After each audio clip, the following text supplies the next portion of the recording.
आत्ताच सिनेमा पाहिला आणि मला वाटतं की खूप दिवसांनी असा एक गोड सिनेमा बघायला मिळाला मराठीमध्ये मला.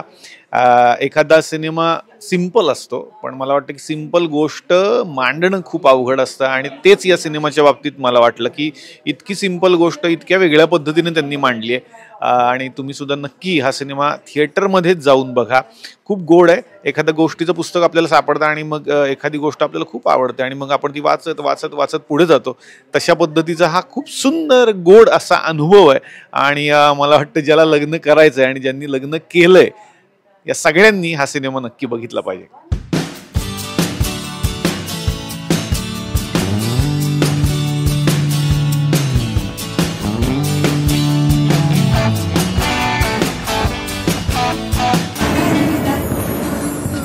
आई बाबा, तुमच्या मुलाला आशीर्वाद द्या. याआधी मी 34 मुली बघितल्या तेव्हा तुमचा आशीर्वाद जरासा कमी पडला. बेटी का लग्न नहीं हो रहा बाबाजी, कितने प्रयत्न किए लेकिन नकारच आता है. अगं, तुझ्या वयाच्या मुलींना 2-2 मुलं झाली आहेत. तुला कसं कळलं की मी आज गायत्रीला भेटायला जाणार? तू त्या प्रोफेसरचं नाव काय म्हणालीस? अथश्री महाजन. नाव खूप छान आहे. लग्नानंतर प्लीज बदलू नको. तुला लग्न का करायचंय? तुम्हाला नाही करायचं? नाही. का नाही करायचं लग्न? आता ती सांगायला तू काय नवरा आहेस माझा? तुम्ही हो दिलं तर मी हळूचा मनाचा दार उघडून. आलं लक्षात आलं. तुम्हाला मुलं आवडत नाहीत. Shut up. I am straight. घंटा नकार घंटा. हा माणूस मला आता 1.5-2 तासापूर्वी भेटलाय. माझंच चुकलं की मी ह्याच्यावर विश्वास ठेवला. बीपीचा त्रास आहे तुम्हाला? तुम्ही हे लपून ठेवलं? तुझं तर लग्नही झालंय. तुम्ही धूम्रपान करता? ते पण हनीमून सकट. आणखी काय काय लपवलं तुम्ही? Tom and Jerry. आपण एक खेळ खेळूया. नमस्कार मिस्टर महाजन. कांदे पोह्यांचा खेळ. नमस्कार मिसेस महाजन.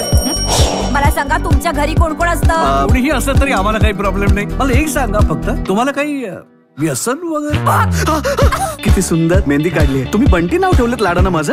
महाजन महोदय, एतत् भवतः न शोभते. अहम भवंतम सत्यम वदामि. सबटायटल्स. प्रोफेसर साहेब, तुमची स्टोरी काय आहे आयुष्याची? माझ्यासाठी फक्त एकच निकष आहे आणि तो म्हणजे मन जुळणं.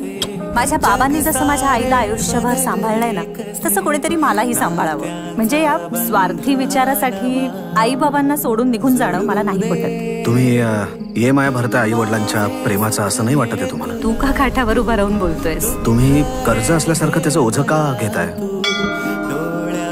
ते स्वप्नील राव आहेत ना, त्यांचा अमेरिकेहून फोन आला होता. त्यांना तुझ्या सगळ्या अटी मान्य आहेत. ते जर आधी माहिती असतं ना, तर मी लग्नासाठी तुम्हाला बघायला आलो नसतो. तुमचा लग्न न करण्याचा निर्णय पक्का आहे? अनफॉर्च्युनेटली. तुमचे डोळे काहीतरी वेगळं सांगतात. म्हणजे तुम्हाला लग्न तर करायचंय, पण तुम्हाला नकार का द्यायचा आहे देव जाणे. तू काय फेस रीडिंग वगैरे करतोस की काय? वाचतो माणसांना.